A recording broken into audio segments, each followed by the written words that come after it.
कौन हो तुम? क्या चाहिए तुम्हें? मेरे पीछे पीछे क्यों चले आ रहे हो?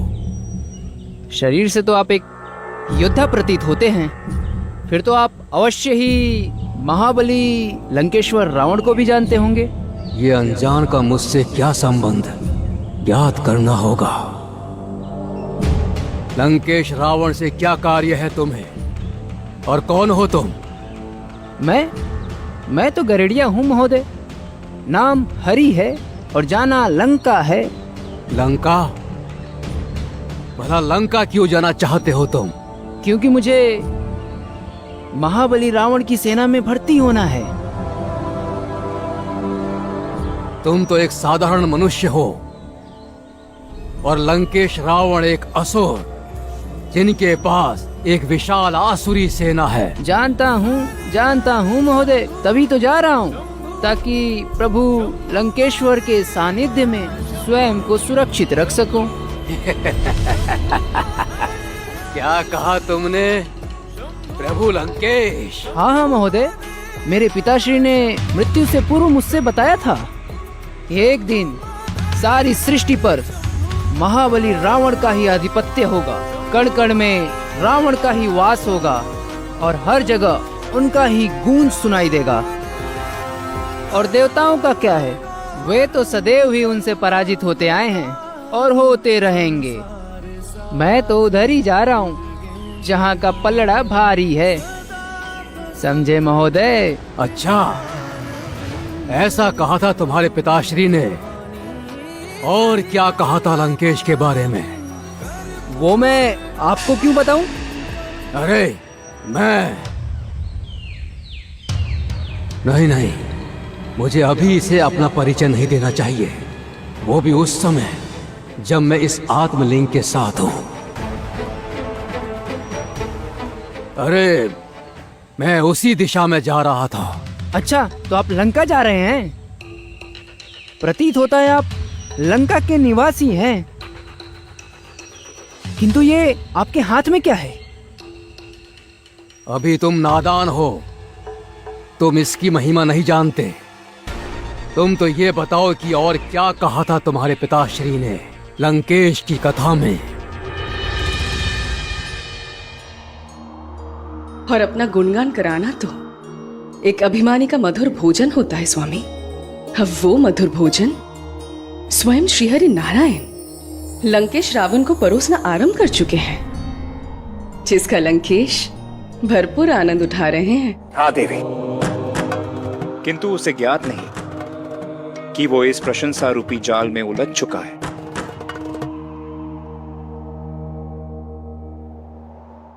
वाह गडेरिया वाह, एक लंकावासी होने के नाते तो आज मुझे आनंद ही आ गया। आज से पूर्व ऐसा गुणगान लंकेश का किसी ने नहीं किया जिस प्रकार से तुमने किया है। हाँ महोदय, आज तक लंकेश्वर रावण किसी के आगे नहीं झुके। किंतु सुना है कोई परशुराम जी हैं, जिन्होंने सहस्त्रबाहु के यहाँ से उनको मुक्त करवाया था। अब ये परशुराम जी कौन है?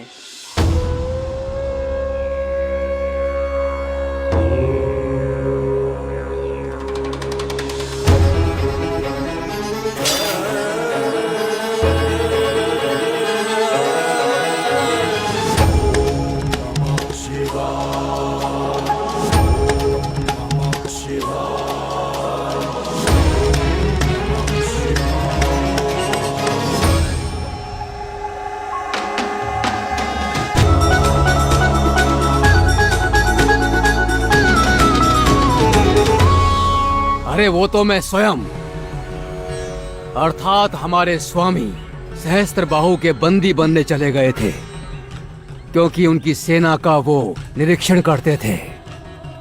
और सुना है कि परशुराम के तो वहां जाने का कोई अर्थ ही नहीं था। हमारे स्वामी तो स्वयं ही स्वतंत्र हो सकते थे। अच्छा, अब समझ में आया। तो ये आपकी स्वामी की योजना का एक मात्र भाग था। हाँ, और कोई अगर पूछे तो यही बताना हाँ महोदय, अवश्य मैं यही बताऊंगा। अब समय आ चुका है लंकेश, क्योंकि हम कैलाश क्षेत्र से बाहर हैं। हे सूर्यदेव, आप कुछ समय के लिए लुप्त हो जाएं, और वायुदेव आप कृपया शीतलहर का प्रवाह आरंभ कर दें।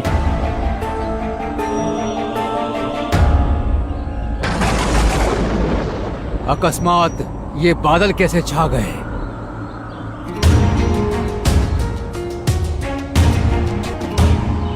हाँ महोदय, मुझे भी वायु में शीतलता का अनुभव हो रहा है।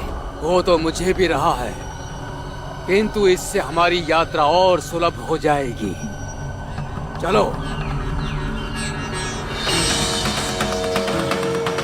सुलभ तो हो जाएगी लंकेश, पर तुम्हें ज्ञात नहीं है कि इसका प्रभाव तुम्हारे शरीर पर क्या पड़ने वाला है। किंतु तुम तो ये बताओ कि तुम लंकेश रावण की कौन सी सेना में प्रवेश करना चाहोगे? उनके पास तो हर प्रकार की सेना है। मैं तो उसी सेना की टोली में जाऊंगा जिसमें मुझे शौर्य और पराक्रम दिखाने का अवसर मिले। हाँ, मुझे तुमसे यही आशा थी। आप भी लंकेश की सेना में है क्या? अभी तो नहीं, किंतु विचार कर रहा हूं कि तुम्हारे साथ ही सम्मिलित हो जाऊं।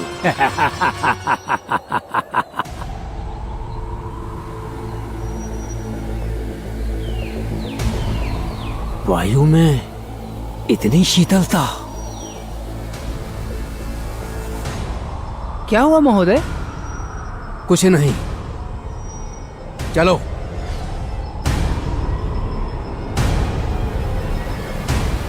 हाँ हाँ, चलो चलो, देखता हूँ आप भी कहाँ तक चल पाते हैं लंकेश।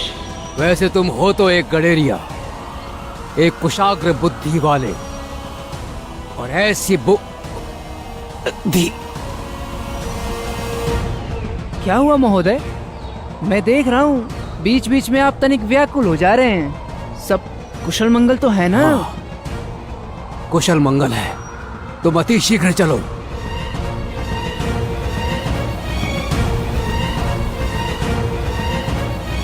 बस कुछ क्षण और।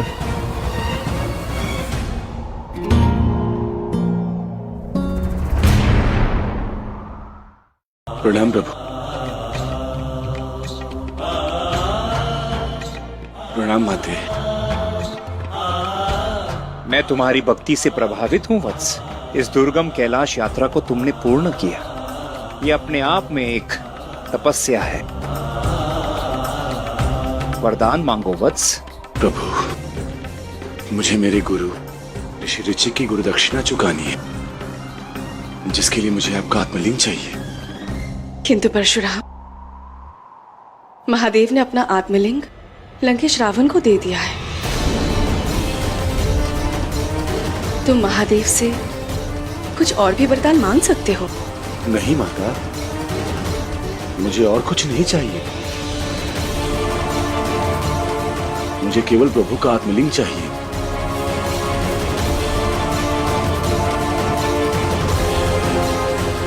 आत्मलिंग तुम्हें अवश्य मिलेगा वत्स। चलो, तुम हट करते हो तो बता ही देता हूँ। ये महादेव का आत्मलिंग है, जिसे मैंने बड़ी कठिनाइयों से प्राप्त किया है, वो भी अपने प्रतिद्वंदी को पराजित करके।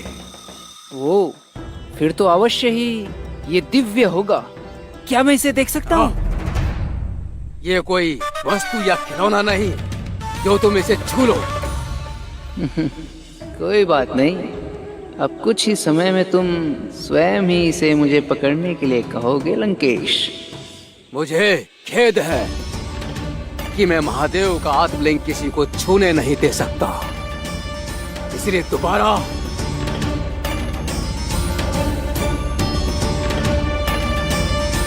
बहुत समय से अपनी लघु शंका को दबा कर रखा था मैंने, किंतु अब सहन से बाहर है। क्या करूं? महादेव के आत्मलिंग को कहीं भूमि पर भी नहीं रख सकता। महोदय, अब तो मुझे पूर्ण संदेह हो गया है कि आपको शारीरिक पीड़ा है। आप चाहे तो मुझे बता सकते हैं। क्या इसे आत्मलिंग सौंपना उचित रहेगा? नहीं नहीं, मैं इसे आत्मलिंग नहीं सौंप सकता। क्या हुआ महोदय? इस एकांत स्थान पर आपके और मेरे अतिरिक्त कोई नहीं है। हमें एक दूसरे का साथ देना चाहिए। हो सकता है मैं आपकी पीड़ा दूर कर दूं।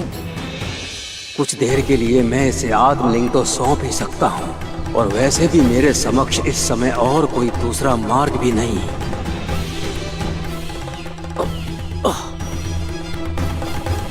उचित है। क्या तुम कुछ देर के लिए इस आत्मलिंग को पकड़ सकते हो? हाँ हाँ, लेकिन क्या हुआ महोदय? तीव्र लघु शंका आई है। लो पकड़ो इसे। किंतु मैं इसे लेकर यहाँ से पलायन कर गया तो? मुझे ज्ञात है कि तुम यहाँ से कहीं नहीं जाओगे, क्योंकि तुम्हें लंका जाने के लिए मेरी आवश्यकता होगी। सत्य कहा आपने, किंतु मेरी एक शर्त है। मुझे स्वीकार है। मेरे 3 बार पुकारने के पश्चात आप नहीं आए तो मैं यहाँ से चला जाऊंगा। जाओगे तो लंका ही ना, मैं तुम्हें वहाँ से पकड़ लूंगा। अब विलंब ना करो, अति शीघ्र ही से पकड़ो। मुझे लघु शंका आई है।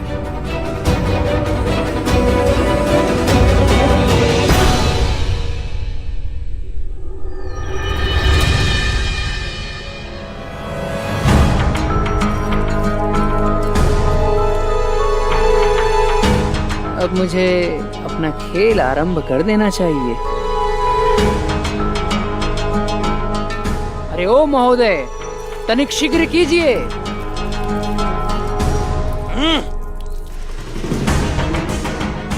अब दूसरी बार पुकारने का समय हो चुका है। अरे ओ महोदय, देखिए मैं दूसरी बार पुकार रहा हूँ, तनिक शीघ्रता कीजिए।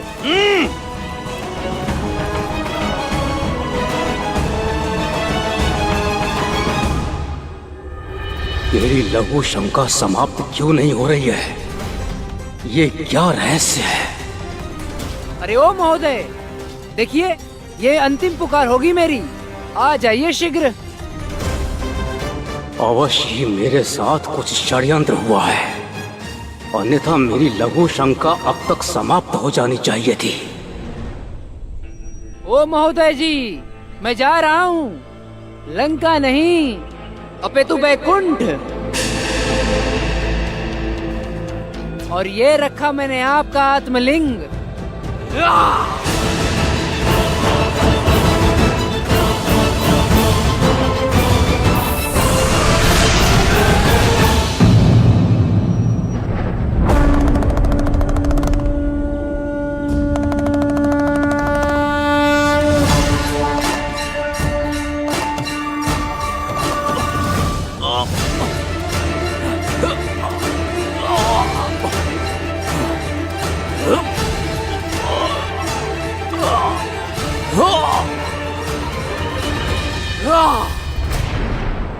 ये कैसे हो सकता है कि मैंने नारायण के छल को पहचाना नहीं, और अब ये आत्मलिंग यहाँ से हिल भी नहीं सकता।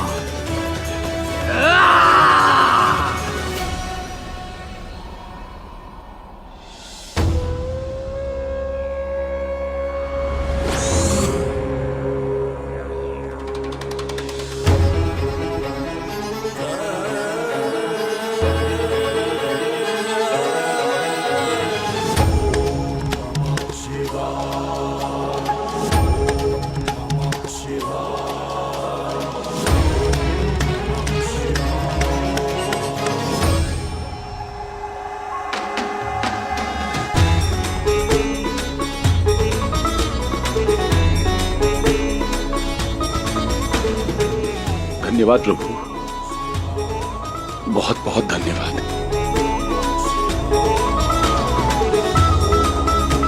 प्रणाम प्रभु। प्रणाम माते। कल्याण हो पुत्र। हर हर महादेव, हर हर महादेव।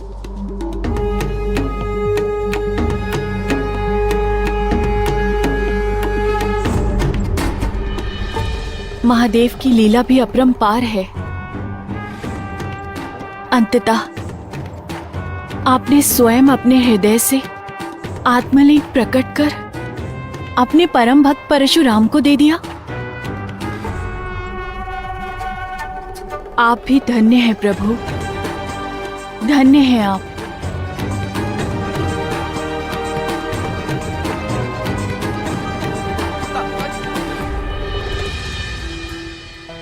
गुरुदेव,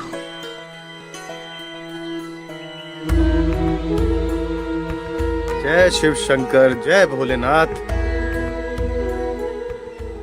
पुत्र परशुराम, तुमने महादेव के आत्मलिंग को प्राप्त करने से अधिक जयरथ के जीवन को महत्व दिया। इससे एक बात तो स्पष्ट होती है, तुम योग्य शिष्य ही नहीं, तुम श्रेष्ठ मानव भी हो। धन्यवाद गुरुदेव। धन्यवाद परशुराम। अगर आप नहीं होते तो मेरे प्राण नहीं होते और आज मैं इस आत्मलिंग के दर्शन नहीं कर पाता। अब हम महादेव के आत्मलिंग को यहाँ स्थापित करेंगे। इसके पश्चात ऋषि कश्यप के द्वारा महादेव का दुग्धाभिषेक होगा।